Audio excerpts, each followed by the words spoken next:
నివేదిక, silver Jubilee ముందు తుది నివేదిక. 5 ఏళ్లైనా పోలవరంకు పోరు, ఏ నివేదిక ఇయ్యరు అంటే ఇది ఒక రాజకీయపరమైనటువంటి ఒక కుట్రతో కాంగ్రెస్ బీజేపీలు కుమ్మక్కై చేస్తున్నటువంటి విషయం ఇవాళ స్పష్టంగా అర్థమవుతా ఉంది. ఇప్పుడు ఎస్ఎల్బీసీ కుప్పకూలిపోయింది. ఇదేదో డిజాస్టర్స్ అని మాట్లాడుతుండు ఉత్తమ్ కుమార్, ఒత్తి పలుకుతుండు. ఎస్ఎల్బీసీ కంటే పెద్ద డిజాస్టర్స్ ఏంది? ఆగమాగంపై తొందరగా పనిచేయవి. 8 మంది ప్రాణాలు తీసినావు. కనీసం శవాలను కూడా బయటకు తీయలేని చేతగాని దద్దమ్మ ప్రభుత్వం ఈ కాంగ్రెస్ ప్రభుత్వం. అంతకంటే డిజాస్టర్స్ ఇంకోటి ఉంటుందా మిస్టర్ ఉత్తమ్ కుమార్ రెడ్డి? 60 రోజులైంది. 60 రోజులైనా డెడ్ బాడీలను కూడా బయటకు తీయలేనటువంటి చేతగాని ప్రభుత్వం ఈ కాంగ్రెస్ ప్రభుత్వం. మీరు వచ్చినాక ఖమ్మం జిల్లాలో పెదవాగ్ కొట్టుకుపోయింది, సుంకిశాల కుప్పగూలింది, పాలమూరు ఎత్తిపోతల పథకంలో వట్టెం పంప్ హౌస్ నిండా మునిగిపోయింది, ఎస్ఎల్బీసీ టనల్ కూలిపోయి 8 మంది ప్రాణాలు బలిగొన్నావు నువ్వు. ఇంకా మీరేదో పెద్ద శుద్ధపూసల లెక్క మాట్లాడుతున్నారు. ఇవాళ చాలా విషయాలు పూర్తిగా సత్యదూరమైనటువంటి అబద్ధాలు మాట్లాడినటువంటి ప్రయత్నం చేసినారు. వారు మాట్లాడిన ప్రతిదీ కూడా నేను సాక్ష్యాధారాలతో ప్రూవ్ చేయడానికి రెడీగా ఉన్నా. ఉత్తమ్ కుమార్ రెడ్డి లైట్ అన్ని అబద్ధాలు మాట్లాడాడు, అసత్యాలు మాట్లాడాడు, అర్ధ సత్యాలు మాట్లాడాడు. ఇవాళ కాళేశ్వరం ప్రాజెక్టు గురించి అదేదో ప్రాణహిత చేవెళ్ళ ప్రాజెక్టు మేము గొప్పగా కట్టినాం, మేమే స్టార్ట్ చేసినాం, మేమే పని చేసినాం. మరి మీరే పని చేస్తే ఎందుకు తమ్మిడిహట్టికి 8 ఏళ్ళు కాంగ్రెస్ ప్రభుత్వం అధికారంలో ఉంటే అనుమతి కూడా తేలేకపోయారు?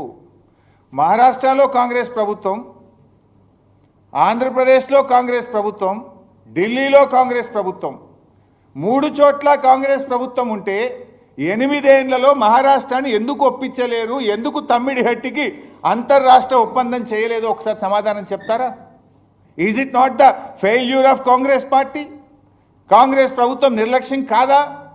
ఒకవేళ 8 ఏళ్లలో 8 ఏళ్ళు మీరే అధికారంలో ఉన్నారు, రాష్ట్రంలో, మహారాష్ట్రలో, కేంద్రంలో 3 చోట్ల అధికారం ఉండి తమ్మిడిహట్టికి అనుమతి మీరు తెచ్చుంటే, కట్టుంటే ఇవాళ ఈ పరిస్థితి ఎందుకు వస్తుండే? ఆనాటి మహారాష్ట్ర ముఖ్యమంత్రి మన ముఖ్యమంత్రి కిరణ్ కుమార్ రెడ్డికి ఆ రోజు రాసిన లేఖ ఇది. ఏం రాసిండు? At the full reservoir level 152 meters, about 2099 hectares of land from 22 villages of district Chandrapur and 8 villages in the district Gachirauli are likely to be submerged, and this is a main cause of unrest among the farmers from this area. It is also requested that the government should not proceed with unilaterally decided layouts and control levels as it may lead to unfruitful expenditure. మీరు మా అనుమతి లేకుండా, మా రాష్ట్ర ప్రభుత్వం ఒప్పుకోకుండా ఇష్టం ఉన్నట్టుగా ప్రాజెక్టు కడుతుండ్రు, మీరు పెట్టిన ఖర్చు అంతా కూడా వృధా అవుతుంది, తస్మాత్ జాగ్రత్త అని ఆనాటి మహారాష్ట్ర ముఖ్యమంత్రి మన ప్రభుత్వాన్ని హెచ్చరించిండ్రు. మీరెంత దుర్మార్గము, ఎంత అరాచకం అంటే మీరు ఎవడన్నా హెడ్ దగ్గర పని స్టార్ట్ చేస్తాడు, తల దగ్గర ఇచ్చిపెట్టి తోక దగ్గర పని అవుతారా? ఆనాడు కమిషన్ల కోసం, పర్సంటేజ్ల కోసం ఎన్నికల ముందు హడావిడిగా 28 ప్యాకేజీలకు టెండర్లు పెట్టి మహారాష్ట్రతో అగ్రిమెంట్ లేదు, డిపిఆర్ లేదు, డిపిఆర్ తయారు కాలే, మహారాష్ట్ర ఒప్పుకోలే, టెండర్లు పిలిచిండ్రు. ఎక్కడనో పోయి చేవల కాడ దవ్వుతారు, ఎక్కడనో పోయి మెదక్ జిల్లా సిద్దిపేటలో దవ్వుతారు. అసలు ఎక్కడైతే నీళ్లు తీసుకోవాలో తమ్మిడిహట్టి దగ్గర ఆడ మహారాష్ట్ర ఒప్పుకోదు, ఆడ తట్టెడు మట్టి తీయరు, అంతర్రాష్ట్ర ఒప్పందం జరగదు. తప్పు చేసింది మీరు. మీరు చేసిన తప్పును సవరించడానికి మేము ప్రయత్నం చేశాం. ఇవాళ వాళ్ళ దుర్మార్గం ఎట్లా అంటే, నేను ఉత్తమ్ కుమార్ రెడ్డి తలకాయ ఎడబెట్టుకుంటాడో, నువ్వు కూడా ఆ రోజు మంత్రివే, ఆ ప్రభుత్వంలో నువ్వు మంత్రివే, నువ్వు కూడా దీనికి జవాబుదారే. రాజశేఖర్ రెడ్డి గారి ప్రభుత్వం 17/12/2008 నాడు ఫౌండేషన్ స్టోన్ వేసిండ్రు. 2007లోనే టెండర్లు పిలిచారు, జీవోలు ఇచ్చారు, 2008లో శంకుస్థాపన చేసిండ్రు. 4 ఏళ్లలో పూర్తవుతుంది. 4 ఏళ్లలోనే ప్రాణహిత చేవెళ్ళ పూర్తి చేస్తామన్నారు. అప్పుడు ఎలక్షన్ల ముందు అన్ని టీవీలలో యాడ్లు వచ్చినాయి, మీకు కూడా తెలుసు. తెలంగాణ ఉద్యమాన్ని దెబ్బకొట్టాలని చేసిండ్రు. 4 ఏళ్లలో పూర్తి చేస్తామన్నారు. 7 ఏళ్ళు అధికారంలో ఉంటే కనీసం తమ్మిడిహట్టి దగ్గర అంతర్రాష్ట్ర ఒప్పందం చేయలే. 4 ఏళ్లలో వీళ్ళు చేసిన ఘనకార్యం కూడా చెప్తా. 4 ఏళ్లలో ప్రాజెక్ట్ పూర్తి చేస్తామన్నారు 2008లో. 2012 నాటికి వీళ్ళు చేసిన పని ఏంటంటే సర్వే అండ్ మొబిలైజేషన్ అడ్వాన్స్ల పేరు మీద కాంట్రాక్టర్లకు ఇచ్చిన అడ్వాన్సులు, పని చేయకుండానే ఇచ్చిన అడ్వాన్సులు 1426 కోట్లు. 4 ఏళ్లలో ల్యాండ్ ఎక్విజేషన్ కోసం పని మీద పెట్టిన ఖర్చు ఎంత అంటే 160 కోట్లు.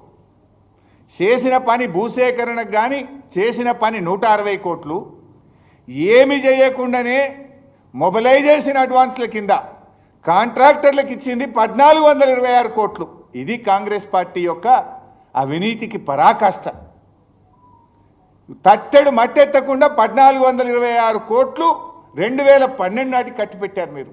4 ఏళ్లలో పూర్తి చేస్తామని మొత్తం 160 కోట్ల పని కూడా చేయకుండా 1426 కోట్లు కాంట్రాక్టర్లకు దోచిపెట్టిన కాంగ్రెస్. ఆ దోపిడిలో ఈ ఉత్తమ్ కుమార్ రెడ్డి కూడా బాధ్యుడే. ఆనాటి నీళ్ల మంత్రి సుదర్శన్ రెడ్డి కూడా ఇప్పుడు కాంగ్రెస్ పార్టీ ఎమ్మెల్యేగానే ఉన్నాడు. ఇది కాంగ్రెస్ దోపిడి. మేమొచ్చిన తర్వాత రివ్యూ చేసి సర్వే మొబిలైజేషన్ అడ్వాన్సులు రద్దు చేసినాం. ఇప్పుడు నేను చెప్పింది 4 ఏళ్లలో వీళ్ళు ఇచ్చింది 1426 కోట్లు. బై ద టైం కాంగ్రెస్ ప్రభుత్వం దిగిపోవడం లోపు సర్వే మొబిలైజేషన్ అడ్వాన్స్ పేరు మీద 2328 కోట్లు దోచుకొని తిన్నారు. 2328 కోట్లు మొబిలైజేషన్ అడ్వాన్స్ల పేరు మీద దోచుక తిన్నది, పందికొక్కుల్లాగా మెక్కింది ఆనాటి కాంగ్రెస్ ప్రభుత్వం. ఇంకా సిగ్గు లేకుండా ఉత్తమ్ కుమార్ రెడ్డి ఏదో మాట్లాడుతుండు. మేము వచ్చిన తర్వాత ఈ మొబిలైజేషన్ అడ్వాన్సులు రద్దు చేసినాం, సర్వే పేరు మీద ఇచ్చే అడ్వాన్సులు రద్దు చేసినాం. ఆ డబ్బంతా కూడా కాంట్రాక్టర్ల దగ్గర నుంచి రికవరీ చేసింది బీఆర్ఎస్ ప్రభుత్వం. ఇంకా నువ్వు మాట్లాడతావు సిగ్గు లేకుండా. ఇకపోతే ఇవాళ ఉత్తమ్ కుమార్ రెడ్డి గారు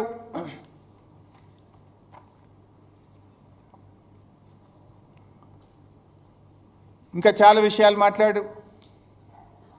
బీఆర్ఎస్ పార్టీ అన్యాయంగానట వీళ్ళు తమ్మిడిహట్టి నుంచి మేడిగడ్డకు మార్చిండ్రు అని ఈరోజు ఆయన మాట్లాడినాడు. ఎందుకు మార్చిండ్రు అని మాట్లాడే ప్రయత్నం చేసిండు. ఉత్తగానే మార్చినమాట మేము.